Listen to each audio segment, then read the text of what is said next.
Okay, hi Daayiee. Can you tell us a little bit about yourself and your background?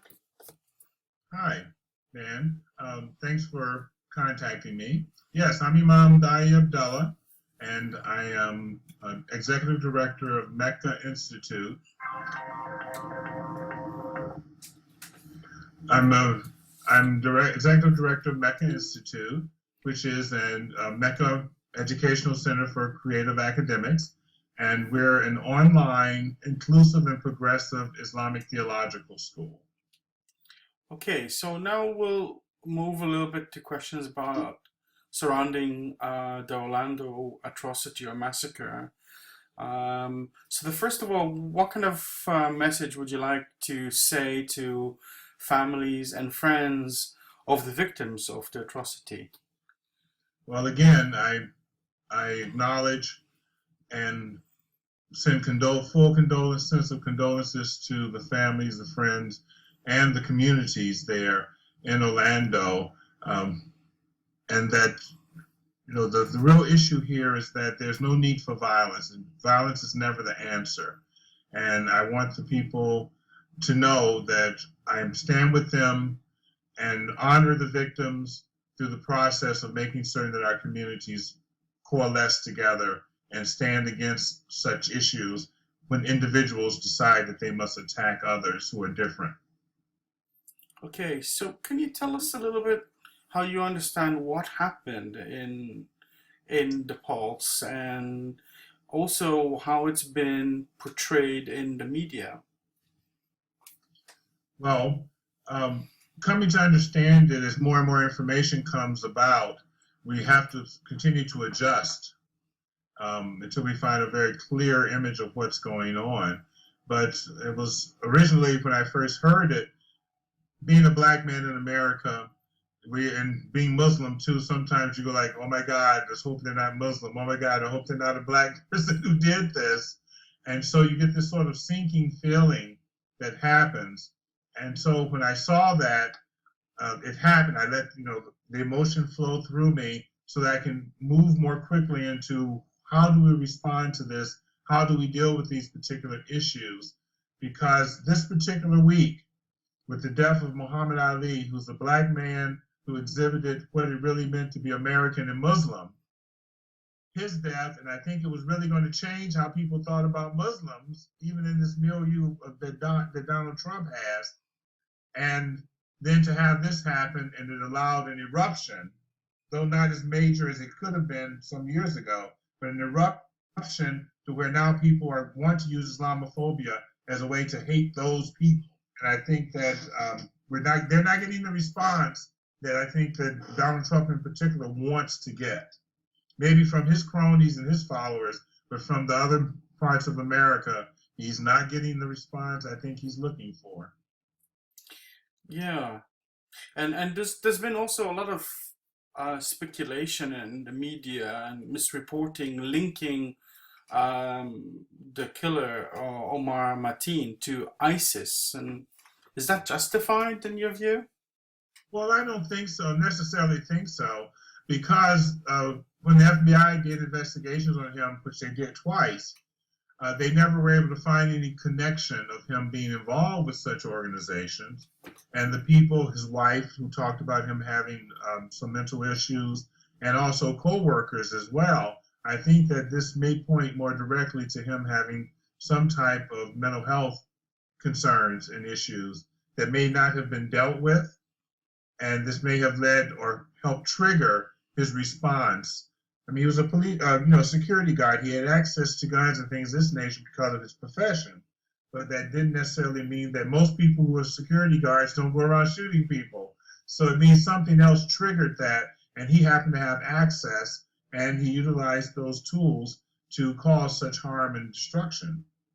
Yeah, of course it was indicated by both his wife and investigators that he was actually quite abusive at home, um, and had a lot of hate in him. So it sounds like a mental health issue or some form of emotional conflict, as you said.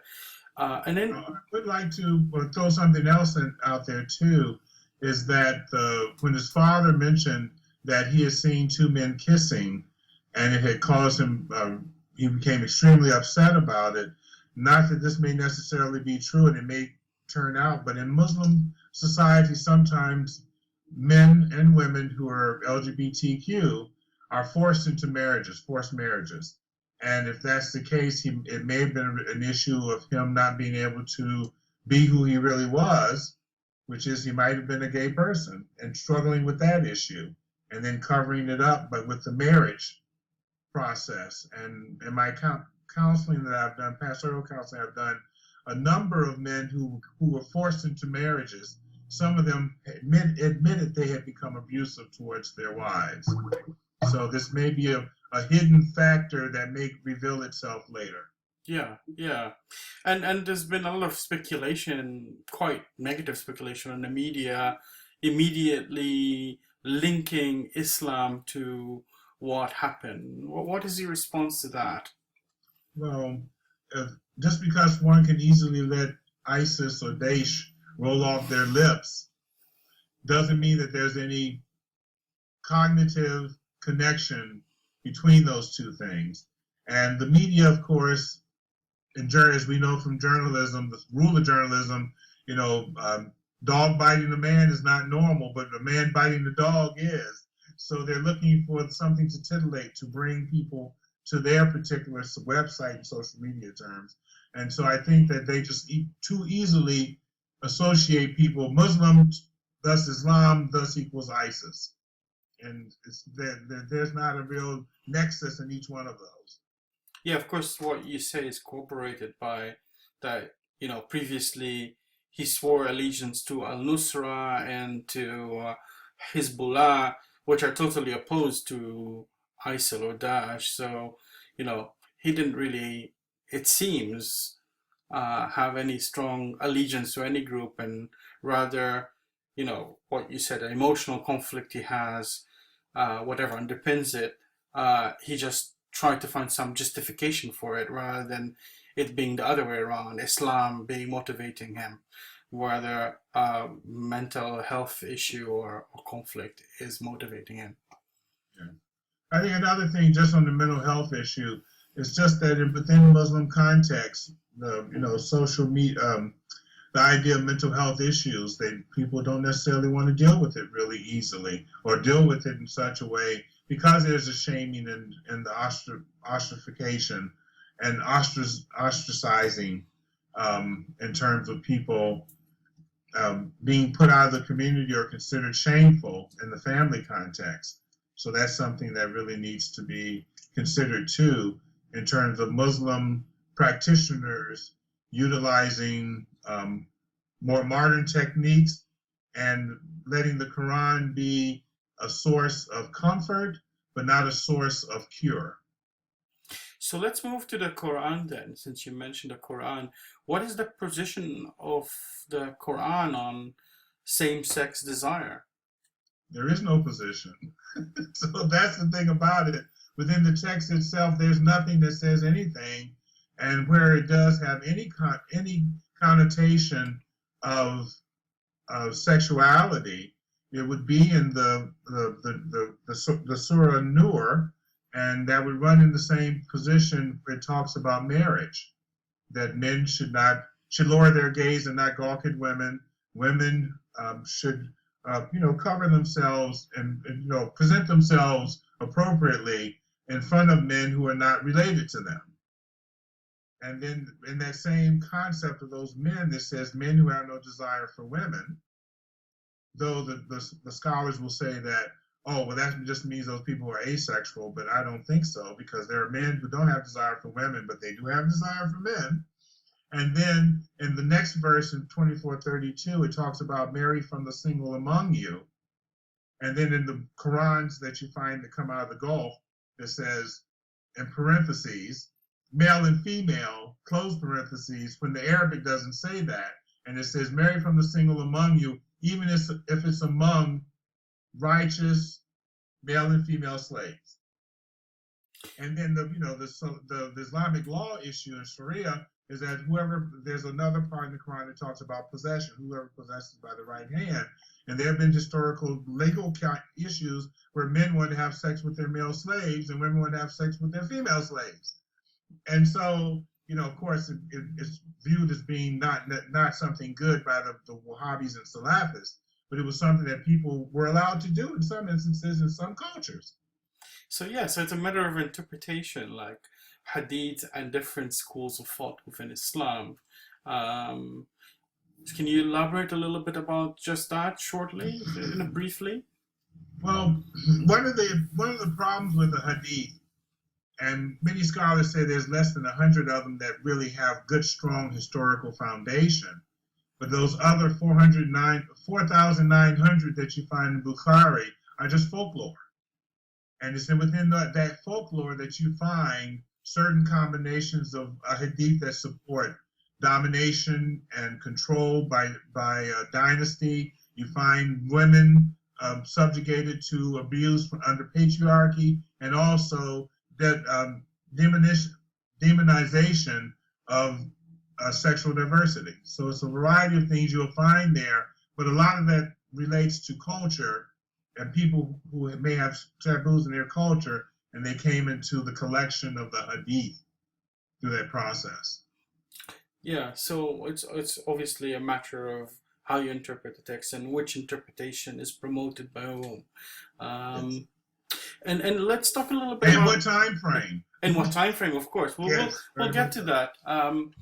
But let's talk about now. How generally about being Muslim and gay. A lot of Muslims, even gay Muslims and or LGBTI Muslims, think that they have a choice to make. Either they are open about their sexuality and reject their faith, or they suppress their sexuality and go for the faith. But you're clearly saying there's other ways.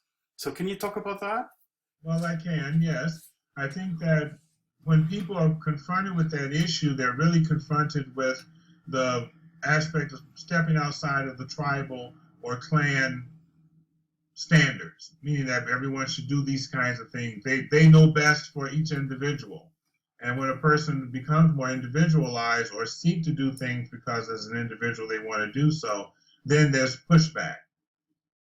Some of them do so out of a need to be a member of the group. Those who may be in more modern circumstance, like in the West, they have an opportunity after school, or if they can afford to do so, they can become independent. And in some instances, over time, lessen their connection with their family tribal groups. But those who are not, particularly young people, they're frequently caught between the hard place and the rock of that, how do I deal with this? And sometimes because of their lack of knowledge, lack of understanding, and lack of the cultural places that they're in, the context, that they will go along with getting married, going to a forced marriage, and then find years later that they've been very unhappy, and then maybe divorce, or at the end of of raising children, they divorce and then find themselves in their own sexual orientation. Okay, so obviously you mentioned just before this question I posed that there has been a different tradition in Islam. So can you tell us if you draw inspiration from past Muslim scholars, poets, and even caliphs, which were to some degree open about their sexuality? Well, of course. I mean, of course. I think that the issue of same gender sexual relationships has existed and did exist at the time of the Prophet, and that there was no problem with it in terms of, as long as a person had ethics and dealt with being ethical in their relationships, I think there was never an issue associated with that. But when we move into further Islamic history, after the dynastic system reinstituted itself, 35 years after the Prophet's death, I think we then start having those representations where people were doing what they wanted to do, but also did it with the power and support of those Islamic religious leaders too. Process in which, for example, in the 8th century, I'm sorry, in the 9th century, at the end of the Caliphate of Rashid, his eldest son, who was all Arab, purely Arab, he was gay and actually had his lover living in the palace with him. And of course, he did have a son that happened because for dynastic purposes, but that was something that took a lot of trickery to make happen. But then the other thing is that Ibn Nuwas, for example, was along that same time period, and he's a known Islamic Persian poet who talked about him having sexual relationships with both men and women. So I think that we have this throughout history where individuals have talked about it. Shams and Rumi and Shams. Although people try to say that it's a heterosexual situation, I disagree because most of his love poetry is towards men, towards Shams. And so it's nothing that people can't love each other, but I think that from the terms and the metaphors within his language, there definitely was a sexual relationship going there. So these people inspire you and show you and other LGBTIQ Muslims that you can be Muslim and gay, and it's not a choice between Islam and sexuality, but you can live as both. That's correct. And then also, too, the Ottoman Empire in 1858, just to bring it closer to the common era, they decriminalized homosexuality from Sharia. So it just shows that it had no valid validity, it had no valid reason to be there under the meanings and the understanding of Islamic scholars of the time. So just because something's on the book doesn't mean that they use it. Here in America, they have anti-sodomy laws that are still on the book, but they're not enforced. So just because it's there in writing doesn't mean it was implemented in the modern day context. Fine. And of course, it's Ramadan now. It's the period of Ramadan. What kind of message do you think these holy days have for both tolerance and for LGBTI people? Well, I think that Ramadan, for human consumption, has always been a time for reflection, a time for review, and a time for celebration. And so it combines all three of them. And for LGBT people, it also offers them an opportunity, if they're in a place where there are others that they know of, for them to share their full selves in their religious practices that they may have hidden in the past among co-religionists. And so it allows them to be their full selves before their creator, and they always tend to leave it feeling very, very good about it. So I think that's what what it does for us, is it allows us to come closer to Allah in the way in which we think we want to be, and to feel the reflection and the import of being at peace and in good stead with our Creator. Great. And one final thing about the way that you feel this has been hijacked, this issue of connecting the Omar Mateen to Islam and portraying it as some Islamic terrorism. Do you want to say something about how this is being used in the media and in American politics, and even here in the UK it's been used?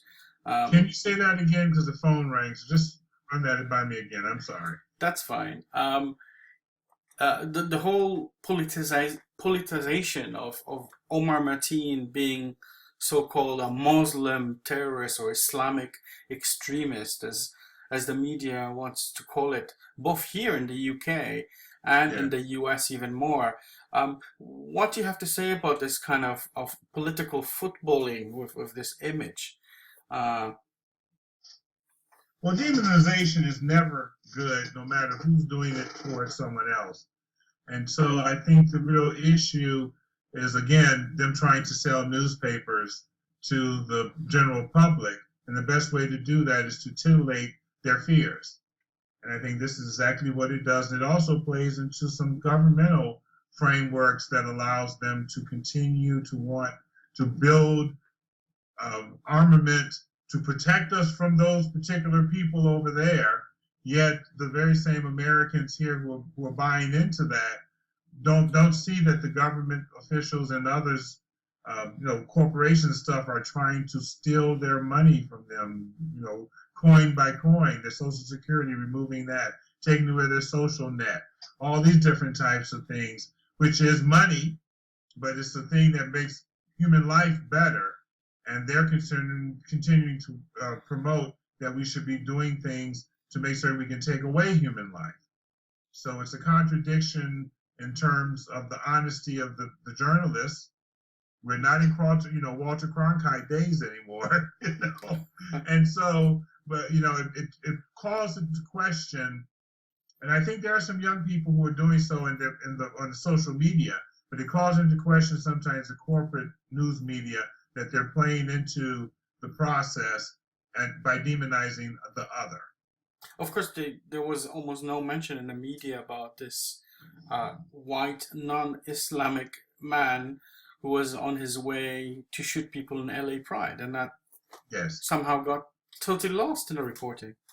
absolutely. It gets lost in the white sauce. Okay, Daayiee. Well, thank you very much for your time and for your insight.